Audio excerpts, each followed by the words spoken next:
Olá, eu sou o Dr. Fernando Morbeck Coelho, radiologista especialista em imagem urológica e abdominal. Obrigado por se conectar aqui ao meu canal. Nos últimos anos, a ressonância magnética multiparamétrica da próstata antes da biópsia, o que chamamos de MRI FIRST, se consolidou como recomendação nos principais guidelines. A meta-análise Vision, publicada na European Urology em 2025, não muda essa direção, mas eleva o nível de evidência para 1A, reforçando com dados muito robustos aquilo que já vínhamos aplicando na nossa prática clínica.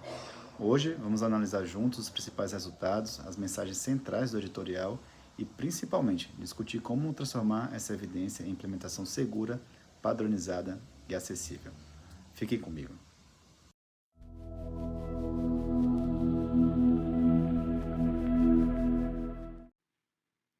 Então vamos lá, discutir de forma pragmática essa meta-análise Vision. Eu vou fazer uma discussão em formato de Journal Club, mas também vou trazer algumas ideias relacionadas a esse trabalho, que foi publicado na European Urology em 2025, lembrando que ele foi aceito para publicação em 2024. Então, aqui é a capa do trabalho, a primeira página, é um trabalho publicado, como mencionei, na European Urology, uma revista com altíssimo fator de impacto na comunidade urológica.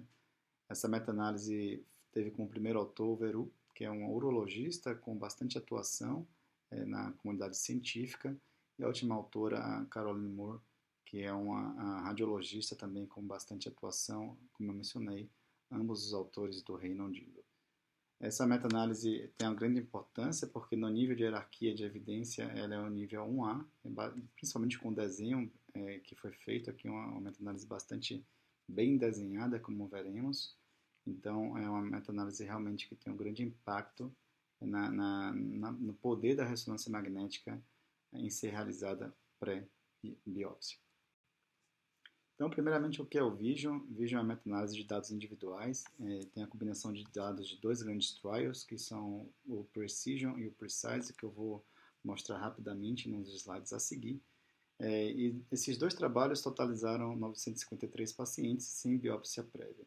Então, tem-se uma casuística bastante robusta, como mencionei, nessa meta-análise, que representa o nível de evidência 1A, que na hierarquia científica seria o mais top. E tem uma comparação direta de dois grupos, como veremos aqui nesse slide a seguir. O primeiro grupo, o braço 1, seria o grupo da ressonância magnética antes da biópsia. Então, os pacientes com suspeita de câncer prostático realizaram a ressonância magnética. Caso a ressonância magnética fosse positiva, ou seja, PIRADS 3, 4 ou 5, ele ia para a biópsia target daquelas lesões, na biópsia dirigida daquelas lesões. Se a ressonância fosse negativa, existia a possibilidade do paciente evitar as biópsias.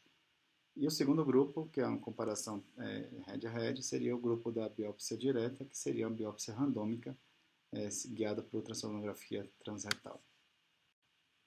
Então aqui é o estudo Precision, que foi publicado na New England em 2018, aqui é o desenho do trabalho. Não vou me ater tanto para não perder tanto tempo aqui, mas vejam que era aquele esquema que eu mencionei anteriormente, dos pacientes que foram arrolados no grupo da ressonância magnética e outro grupo de pacientes arrolados no grupo da biópsia randômica. Temos aqui como achados do trabalho do Precision. O primeiro deles que eu queria destacar foi a quantidade de pacientes que evitou a biópsia no grupo da ressonância magnética, cerca de 28%. Além disso, houve a maior taxa de detecção do câncer clinicamente significante, sendo aqui de 38% para o grupo da ressonância magnética e 26% para o grupo da biópsia randômica, um incremento de 12%. E houve uma redução da taxa de detecção da neoplasia clinicamente não significante, que é aquela que a gente não quer achar, que nesses trabalhos foi considerado o Gleason 6, que é o ESUP1, sendo cerca de 9% para o grupo da ressonância magnética e 22% para o grupo da biópsia randômica, com a redução de 13%. Aqui é o trabalho do Precise, publicado no JAMA College em 2021, onde mostram achados bastante semelhantes. Como a gente pode ver aqui, o ganho absoluto na taxa de detecção do câncer clinicamente significante nesse segundo trabalho foi de 5%. Houve uma redução na taxa de detecção do câncer não significante. Veja que essa redução foi em 55%. Ela foi de 22% a taxa de detecção no grupo da biópsia randômica versus 10% no grupo da ressonância magnética. E, além disso, nesse trabalho, 37% dos pacientes que estavam no grupo da ressonância magnética evitaram a biópsia. Então, vamos para os resultados principais da meta-análise. Então, mostrei aqui os resultados separados de cada um desses dois trials, né? O Precision, primeiramente, que foi publicado na New England, depois do Precise, publicado no JAMA College, e agora a gente vai para o achado da meta-análise em si, que foi publicado no European Urology nesse ano, de 2025. Então, temos como taxa de detecção de câncer clinicamente significante um incremento de 8,7%. Vejo que no grupo da ressonância magnética a taxa foi de 36,3% versus 27,6% no grupo da biópsia randômica. Houve uma redução na taxa de detecção do câncer não significante, uma redução de 12,3%. Vejam aqui as frequências, as porcentagens de detecção para cada um dos grupos. Então, foi outro achado bastante importante também dessa meta-análise. Então, como resultados principais, além desses que eu mencionei, temos um perfil também de segurança aprimorado no grupo da ressonância magnética, com menor taxa de hematúria, redução de sepse e menor dor e desconforto pós-procedimento. Lembrando que alguns desses achados, se não vários, não teve um achado estatisticamente significante. Teve a maior eficiência amostral no grupo da ressonância magnética, então a eficiência amostral otimizada. Vejam que os fragmentos aqui positivos da biópsia foram muito mais frequentes no grupo da ressonância magnética, girando em quase torno de 50% para o grupo da ressonância, sendo mais preciso aqui 48,8% versus 20,4% no grupo da biópsia randômica. E por fim, evitou-se biópsia no grupo da ressonância magnética. Como a gente viu nos estudos originais, os trials, né, a gente já vê aquela redução de biópsias no grupo da ressonância magnética. Quando a gente vem para o número aqui da meta-análise, utilizando os dados desses dois trabalhos, a redução foi de 32,2%. Então, alguns pontos para te trazer dessa meta-análise, que a gente tem agora o nível de evidência 1A, que é o topo da pirâmide de evidência científica. Temos uma meta-análise bastante robusta, com a utilização de dados individuais, que é uma combinação metodologicamente importante, né, utilizando os dados brutos de participantes de cada um desses trabalhos. Né? E a gente já tinha evidências anteriores, né, como eu tinha mencionado, como o próprio estudo Precision Precise, porém agora, com essa meta-análise, existe uma consolidação definitiva da ressonância magnética com uma abordagem preferencial. Alguns pontos de atenção que foram abordados no editorial aqui também da European Urology. O primeiro ponto aqui de atenção seria a generalização limitada desses estudos, tanto do Precise como do Precision. No Precise foi um estudo feito apenas no Canadá, e o Precision apenas em países europeus. Além disso, temos o risco de falsos negativos, né? Lembrando que caso a ressonância fosse negativa, esse paciente não ia para a biópsia, mas eventualmente essa ressonância foi negativa, o paciente tem câncer, então existe esse risco de falso negativo. E também os dados demográficos, não temos dados de raça e etnia, apesar da variação conhecida na incidência e patologia, essa falta de dados demográficos pode ter algum impacto nos desfechos e principalmente na probabilidade pré-teste dos pacientes em ter neoplasia prostática. Alguns pontos de atenção também para termos, e uma análise mais crítica dessa meta-análise, é a variabilidade na prática clínica, né? Sabemos que existe uma diferença na qualidade das ressonâncias magnéticas e também na experiência dos leitores desses exames. Pode existir inconsistência na interpretação das imagens, que pode comprometer a eficácia do método, lembrando que a maioria desses trabalhos são feitos em grandes centros, e a aplicabilidade restrita.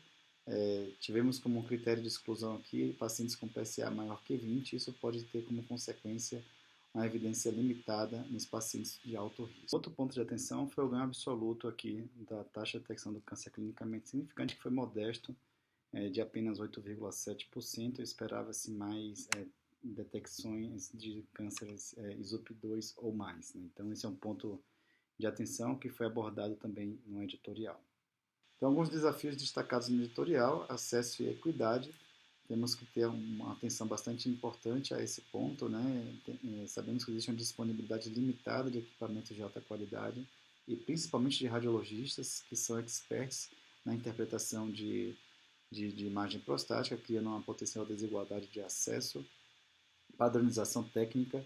Esse é um ponto endereçado muito fortemente pelos últimos guidelines, principalmente quando a gente vai ler o PQAL, e todo o esforço da comunidade científica em melhorar a qualidade da ressonância magnética para que a gente consiga ter resultados mais consistentes.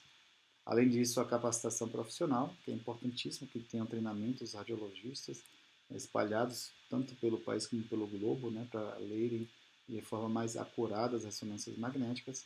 E, por fim, a abordagem em alto risco. É lembrar que temos que considerar também estratégias híbridas em pacientes que têm uma parte clínica muito ruim, como um PSA alto, um PSA desfavorável, uma cinética de PSA ruim e que apresentam uma ressonância negativa PIRADS 1 e 2.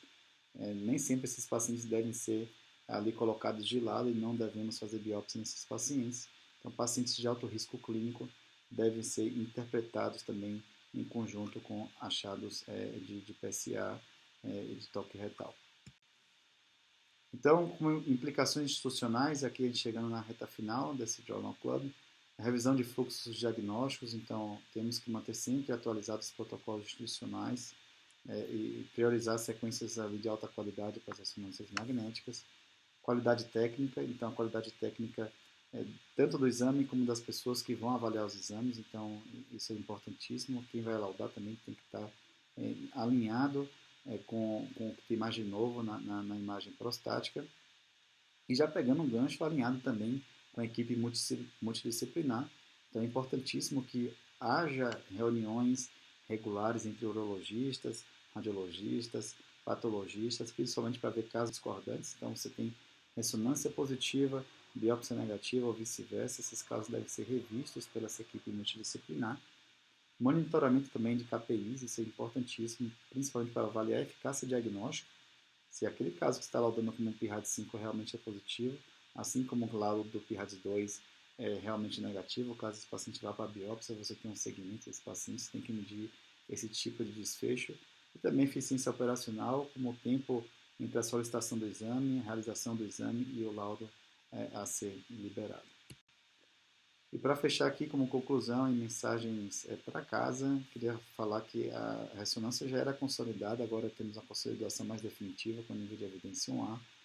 Temos que ter, para uma implementação efetiva, 3 pilares fundamentais em atenção, né? A qualidade técnica, padronização dos laudos e também um acesso equitativo aos exames de alta qualidade. Não adianta nada certo grupo de pacientes terem acesso a exames de alta qualidade e um outro grupo ficar à margem desses exames. E para fechar, nos próximos passos, foco muito forte em treinamento, tanto de tecnólogos, biomédicos para realizar exames de alta qualidade, também como os radiologistas para laudarem o exame com alta acurácia, integração multidisciplinar cada vez maior, que é importantíssimo para os desfechos clínicos dos pacientes, e monitoramento contínuo dos resultados para otimização dos fluxos diagnósticos. Então, fico por aqui.